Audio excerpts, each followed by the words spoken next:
అందరికీ నమస్కారం. ఈరోజు కథ 'ప్రేమేంత మధురం' ఎపిసోడ్ 169 ప్లే బాయ్. ఇక స్టోరీకి వెళ్తే ముందు రోజు రాత్రి నిర్ణయించుకున్న ప్రకారమే అరుణ్ ఉదయాన్నే లేచి దాత్రి ఇంటికి బయలుదేరాడు. యువన్ చాలా చిన్న పిల్లవాడు. దాత్రి వల్ల యువన్కి ఎలాంటి నష్టం జరగకూడదని అతను కోరుకున్నాడు. ఆ ఆలోచనతోనే వెంటనే కారెక్కి ఫాస్ట్గా డ్రైవ్ చేశాడు. 10 నిమిషాల్లోనే అతని స్పోర్ట్స్ కార్ దాత్రి ఇంటి ముందు ఆగింది. అది దాత్రి ఇల్లని, ఆ ఇంట్లో ఆమె కాకుండా ఆమె తల్లిదండ్రులు కూడా ఉంటారన్న విషయాన్ని అతను మర్చిపోయాడు. హడావిడిగా కారు దిగి వచ్చి ఆవేశంగా డోర్ బెల్ను గట్టిగా నొక్కుతూనే ఉన్నాడు. సమయానికి దాత్రి తల్లిదండ్రులు ఆ ఇంట్లో లేకపోవడంతో ఆ రోజు వాళ్ళు అరుణ్ను చూడలేకపోయారు. లోపల ఉన్న సర్వెంట్ ఆగకుండా మోగుతున్న డోర్ బెల్ సౌండ్ విని విసుక్కుంటూ, ఎందుకు అదే పనిగా డోర్ బెల్ కొడుతున్నారు? వస్తున్నాను, ఒక్క నిమిషం ఆగండి అని అరుస్తూనే హడావిడిగా వచ్చి డోర్ తీశాడు. వెంటనే అరుణ్ అతన్ని తప్పుకొని లోపలికి వస్తూ, మీ దాత్రి మేడం ఎక్కడుంది? నేను ఆమెతో మాట్లాడాలి. ఇంట్లో ఉందా లేదా అని సీరియస్గా అడిగాడు.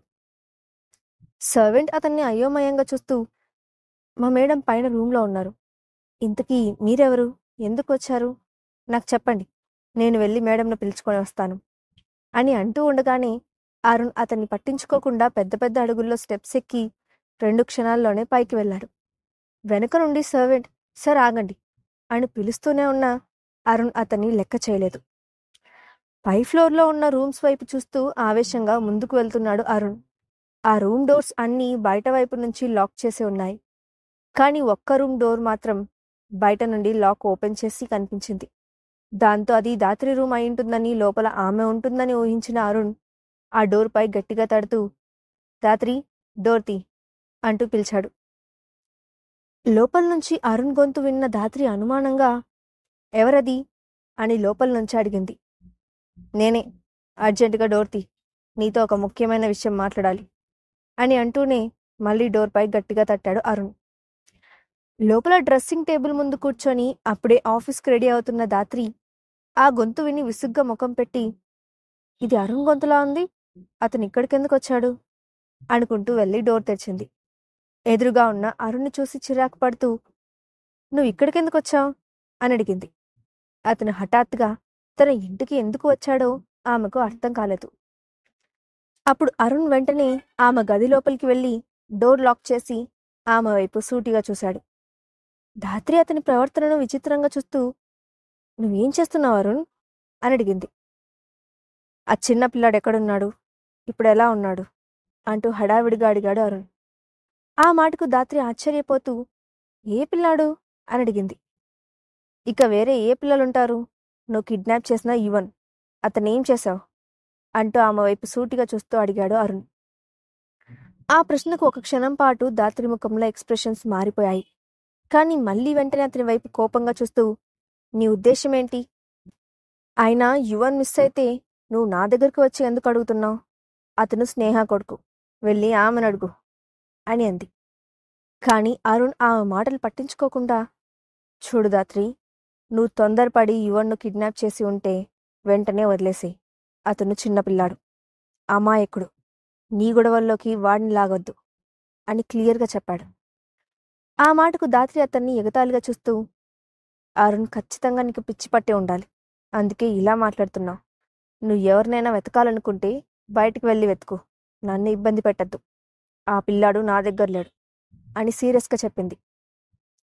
ఆ మాట విన్న అరుణ్ కోపంగా, ఆ కిడ్నాప్ చేసింది నువ్వు కాకపోతే ఇంకెవరు? వాళ్ళెవరో తెలుసుకోవడానికి అక్షయ్ తీవ్రంగా ప్రయత్నిస్తున్నాడు. ఒకవేళ ఆ కిడ్నాప్ చేసింది నువ్వేనని అతనికి తెలిస్తే నీ పని క్లోజ్ అయిపోయినట్లే, నీ పెళ్లి కూడా ఆగిపోతుంది. ఆ విషయం పక్కన పెడితే అక్షయ్ మీ ఫ్యామిలీ మొత్తాన్ని నాశనం చేయడానికి కూడా ఏమాత్రం వెనకాడడు. నా మాట విను ధాత్రి, నువ్వు వెంటనే యువను వదిలిపెట్టు.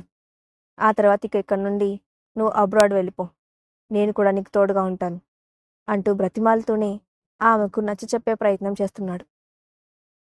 ఆ మాటలు విన్న ధాత్రి చిరాగ్గా, నీకెన్నిసార్లు చెప్పాలి అరుణ్, ఆ యువన్ నా దగ్గర లేడు. అసలు ఇవన్నీ నువ్వు నాతో ఎందుకు చెప్తున్నావు? ఒకవేళ ఈ మాటలని చెప్పి నన్ను భయపెడితే నేను అక్షయ్ను కాదని నీతో వస్తానని అనుకుంటున్నావా? నువ్వు ఆ కలల్లో నుంచి బయటకు రావడం మంచిది. నేను ఎప్పటికీ నీతో ఉండను అని గట్టిగా చెప్పింది. ఆ మాటలకు అరుణ్ గాయపడినట్లుగా చూసి, ఎందుకు దాత్రి? అక్షయ్లో నీకు అంతగా నచ్చిందేంటి అని అడిగాడు. దాత్రికి అక్షయ్ అంటే ఉన్న పిచ్చి వల్లే ఇలా తప్పు మీద తప్పు చేస్తోందని ఆమెను ఇప్పటికైనా ఆపాలని మనస్ఫూర్తిగా కోరుకున్నాడు అరుణ్. అతని ప్రశ్న విని దాత్రి అతన్ని పిచ్చివాడిని చూసినట్లుగా చూస్తూ, ఏంటి? అతనిలో ఏం నచ్చిందా? ఆ ప్రశ్న ఎలా అడుగుతున్నావు? అసలు అక్షయ్లో నచ్చకపోవడానికి ఏమైనా ఉందా? నువ్వు అతనిలా ఎప్పటికీ ఉండలేవు. అక్షయ్లో ఉండే క్వాలిటీస్ ఒక్కటి కూడా నీలో లేవు. అతని కంటి చూపులోనే ఒక పవర్ ఉంటుంది. కానీ నీ దగ్గర ఏముంది? ప్లే బాయ్లా ఊరంతా తిరుగుతూ ఉంటావు. ఒక్క పని మీద కూడా సరిగ్గా ధ్యాస ఉండదు. ఒకసారి నిన్ను నువ్వు చూసుకో. అక్షయ్తో పోల్చుకోవడానికి నీకు కొంచెం కూడా అర్హత లేదు అని చెప్పి అతన్ని తీవ్రంగా ఎగతాళి చేసింది. ఆమె మాట్లాడుతున్న ఒక్కో మాట అరుణ్ గుండెల్లో ములులా గుచ్చుకుంటోంది. ఆమె తాను ప్రాణంగా ప్రేమించిన అమ్మాయి. కానీ ఆమె మాటలనే తూటాలతోనే తన ప్రాణం తీస్తోంది. అరుణ్ ఏం మాట్లాడకపోవడంతో దాత్రి మళ్ళీ మాట్లాడుతూ, ఇప్పటికైనా నా దృష్టిలో నీ స్థాయి ఏంటో తెలుసుకో. నేను అక్షయ్ లాంటి వాడిని కాదని, నేను ఇష్టపడతానని నువ్వెలా అనుకుంటున్నావు అని అంది. ఆమె మాటలకు విసిగిపోయిన అరుణ్ కోపంగా, అంటే నీ ఉద్దేశమేంటి అని అడిగాడు. ఆ ప్రశ్నకు దాత్రి నవ్వుతూ, ఇంత క్లియర్గా చెప్తున్నా కూడా నా ఉద్దేశం నీకు అర్థం కావడం లేదా? నువ్వు అక్షయ్ కాలి గోటికి కూడా సరిపోవు అని అంది. ఆ మాట వినగానే అరుణ్ కోపం తారాస్థాయికి చేరింది. దాంతో అతను కూడా నవ్వుతూ, నిజమే, నేను నీకు సరిపోను. అందుకే నువ్వు స్నేహాను ఫ్రేమ్ చేసి ఆమె ప్రాణాలు తీయాలనుకున్నావని, నువ్వు బయటికి కనిపించేంత అమాయకురాలివి కాదనే నిజాన్ని నేను ప్రూఫ్స్తో సహా అక్షయ్ ముందు బయటపెట్టడం మంచిదని అనిపిస్తోంది. వాటిని చూసిన తర్వాత అక్షయ్ ఏ నిర్ణయం తీసుకుంటాడో చూడాలని నాకు కూడా చాలా ఇంట్రెస్టింగ్గా ఉంది అంటూ దాత్రి వైపు చూసి నవ్వాడు. ఆ మాటలు వినగానే దాత్రి ముఖంలో అప్పటిదాకా ఉన్న గర్వం మాయమైంది. దాంతో ఆమె హడావిడిగా, అరుణ్ తొందరపడకు ప్లీజ్, నేను బ్రతిమలాడుతున్నాను, నువ్వు ఆ పని మాత్రం చెయ్యకు అని అంది. అరుణ్ ఏం మాట్లాడకుండా నవ్వుతూ చూశాడు. అప్పుడు దాత్రి మళ్ళీ మాట్లాడుతూ, నువ్వు ఇలా సైలెంట్గా ఉండకు అరుణ్, నా విషయం అక్షయ్తో చెప్పనని నాకు మాటివ్వు అని అంది.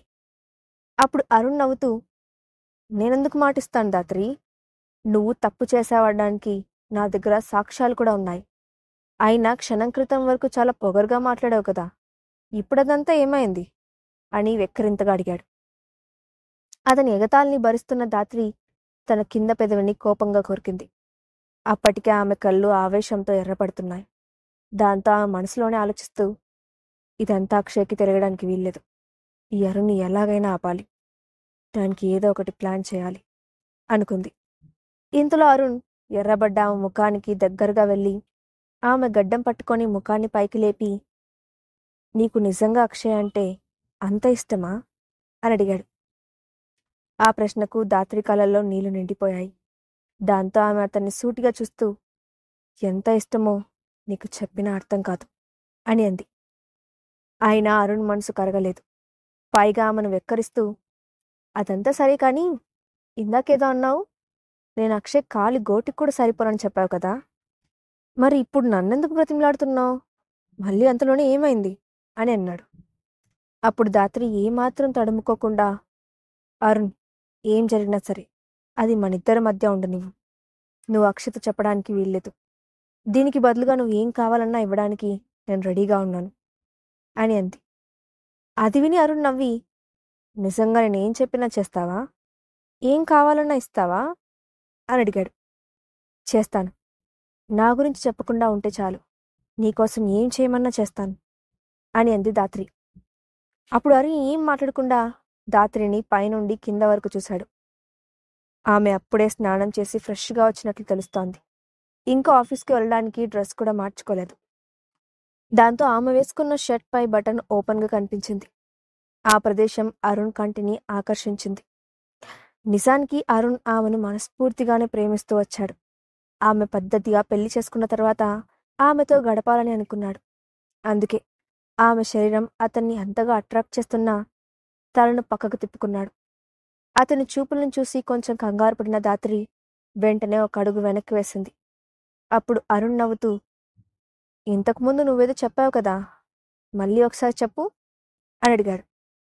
దాంతో ధాత్రి తన కళ్ళు దించుకొని, నువ్వు అక్షయ్కి నా గురించి చెప్పనంటే నీకేం కావాలన్నా అని చెప్తూ సంకోచంగా ఆగిపోయింది. ఆగిపోయావే, కంటిన్యూ చెయ్యి ఆమెని చూస్తూ అన్నాడు అరుణ్. ఏం కావాలన్నా చేయొచ్చు అని అంది ధాత్రి. ఇలా సగం సగం కాదు, పూర్తిగా చెప్పు అని రెట్టించాడు అరుణ్. అప్పుడు ధాత్రి ఆవేశంగా, నువ్వు నా గురించి అక్షయ్తో చెప్పకుండా ఉండాలంటే నువ్వేం కావాలన్నా చేయడానికి నేను రెడీగా ఉన్నాను అని అతని కళ్ళల్లోకి చూస్తూ చెప్పి వెంటనే తన ఒంటిపై ఉన్న షర్ట్ బటన్స్ తీయడం మొదలుపెట్టింది. అది చూసిన అరుణ్ అసహ్యంగా ముఖం పెట్టి, ఏ ధాత్రి, నువ్వేం చేస్తున్నావు అని అడిగాడు. నీకు కావాల్సింది ఇదే కదా అంటూ అతని వైపు చూసి వంకరగా నవ్వింది ధాత్రి. అది చూసి అరుణ్ ఒక్కసారిగా షాక్ అయ్యాడు. తన చేతిలో ఉన్న సాక్ష్యం కోసం ఆమె ఏం చేయడానికైనా రెడీ అయిపోయిందన్న నిజం అతనికి నమ్మబుద్ధి కాలేదు. తాను ప్రేమించిన అమ్మాయి ఇంత సిగ్గు లేకుండా బిహేవ్ చేస్తుందని అతను ఊహించలేదు. అరుణ్ మౌనంగా ఉండడం చూసిన ధాత్రి అతనికి దగ్గరగా వెళ్ళి అరుణ్ మెడ చుట్టూ చేతులు వేసి అతని చెవి దగ్గర చిన్నగా ఊదుతూ, నీకు కావాల్సింది ఇదే కదా, ఇప్పుడెందుకు ఏం తెలియనట్టు నటిస్తున్నావు అని అంది. దాంతో అరుణ్ ఒక్కసారిగా తల తిప్పి ఆమెను చీప్గా చూశాడు. అతని కళ్ళు ఎర్రగా మారిపోయాయి. వెంటనే చిరాగ్గా ధాత్రిని దూరంగా నెట్టాడు. దాంతో ధాత్రి నేలపై పడిపోయి చిన్నగా అమ్మా అంటూ అరుస్తూ అయోమయంగా అరుణ్ వైపు చూసింది. అప్పుడు అరుణ్ ఆమెను చీత్కారంగా చూస్తూ, నేను ఇలాంటి ఒక అమ్మాయిని ఎలా ప్రేమించాను, పైగా ఈమె కోసం నేను అక్షయ్ని కూడా పట్టించుకోలేదు, అతన్ని మోసనం చేయడానికి కూడా నేను సిద్ధపడ్డాను అని అనుకున్నాడు. ఆ విషయం గుర్తుకు రాగానే అతని మనసంతా నిరాశతో నిండిపోయింది. తాను చేసిన పనికి తనను తాను నిందించుకున్నాడు అరుణ్. తర్వాత కోపంగా ధాత్రి వైపు తిరిగి చూశాడు. చూడు ధాత్రి, నీలాంటి ఒక ఆడదానితో ఏ మనసున్న మగాడు ఉండాలని కోరుకోడు అని చెప్పి విసురుగా డోర్ తీసి బయటకు నడిచాడు. ధాత్రి వెనక నుండి హడావిడిగా, అరుణ్, నువ్వు అక్షయ్తో ఏం చెప్పొద్దు ప్లీజ్, నేను నిన్ను బెగ్ చేస్తున్నాను, అర్థం చేసుకో అని అరిచింది. కానీ అరుణ్ ఆమెకు సమాధానం చెప్పలేదు. కనీసం తల తిప్పి ఆమె వైపు కూడా చూడకుండానే అక్కడి నుంచి వెళ్ళిపోయాడు. అతను వెళ్ళిన తర్వాత ధాత్రి ఒకసారి తనను తాను చూసుకుంటూ, నిజంగానే నువ్వు ఎంత సిగ్గు లేకుండా ఎలా మారిపోయావు ధాత్రి అని తనను తాను తిట్టుకుంది. మెల్లగా ఆమె కళ్ళ వెంట కన్నీళ్లు రావడం మొదలయ్యాయి. ఆ రోజు సాయంత్రం అవుతున్న యువన్ గురించి ఎలాంటి ఇన్ఫర్మేషన్ దొరక్కపోవడంతో అక్షయ్కి విసుగ్గా అనిపించింది. దాంతో అతను వెంటనే ఆఫీస్ నుండి బయలుదేరి రాజేశ్వరి దగ్గరకు వచ్చాడు. ఈరోజు ఎలాగైనా వాళ్ళతో మాట్లాడి యువన్ గురించి వాళ్ళకేమైనా తెలిసిందా అని అడగాలనుకున్నాడు. యువన్ స్నేహ వాళ్ళ దగ్గరే హౌస్ అరెస్ట్లో ఉన్నారు కాబట్టి వాళ్ళు కూడా యువన్ను వెతికించే ప్రయత్నం ఏదైనా చేసి ఉండొచ్చు అని అతను అనుకున్నాడు. కాసేపటికి ఆ ఇంటికి చేరుకున్న అక్షయ్ లోపలికి అడుగుపెట్టాడు. కానీ అక్షయ్ వచ్చిన విషయాన్ని గమనించని రాజేశ్వరి ఆ గదిలో ఉన్న తన భర్త రఘునందన్తో పెద్దగా మాట్లాడుతోంది. అప్పుడే అక్కడికి వచ్చిన అక్షయ్ చెవిలో ఆ మాటలు పడుతూ ఉన్నాయి. రాజేశ్వరి మాట్లాడుతూ, ఈ విషయం ఇంకా అక్షయ్కి తెలియదు అని అంది. ఆ మాట విన్న అక్షయ్ అనుమానంగా బయట ఆగిపోయి ఇంకొంచెం శ్రద్ధగా వినడం మొదలుపెట్టాడు.